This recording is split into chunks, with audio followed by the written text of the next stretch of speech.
அனைவருக்கும் வணக்கம். நம்ம இப்போ பார்க்க போகிற இடம் கன்னியாகுமரி மாவட்டத்தில் நாகர்கோவில் மெயின் சிட்டிக்குள்ளே தான் ஒரு 5.5 சென்ட் வீட்டு மனை விற்பனைக்கு வந்திருக்கு. அருமையான ஃப்ளாட்டு.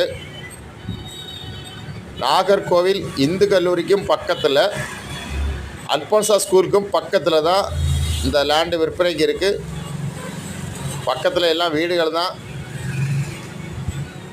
லேண்டு ஓனர் கேட்கக்கூடிய ப்ரைஸ் வந்து ஒரு சென்ட்டுக்கு 16 லட்ச ரூபா கேட்குறாங்க. நல்ல ப்ரைஸ். நீங்கள் டவுன் ஏரியாவில் வீடு கட்டக்கு இன்வெஸ்ட்மெண்ட்டுக்கு இடம் பார்த்தீங்கன்னா இந்த பிளாட்டை வாங்கலாம். உடனே வீடு கட்டிக்கலாம், அப்பார்ட்மெண்ட் கட்டி வாடகை கொடுக்கலாம். பக்கத்தில் எல்லாம் வீடுகள் தான் இருக்குது. லேண்டு ஓனர் கேட்கக்கூடிய ப்ரைஸ் வந்து ஒரு சென்ட்டுக்கு 16 லட்ச ரூபா கேட்குறாங்க. நல்ல ப்ரைஸ். உங்களுக்கு யாருக்கா தேவைன்னா ஸ்க்ரீனில் இருக்க நம்பரை உடனே கான்டாக்ட் பண்ணுங்கள். தேங்க்யூ.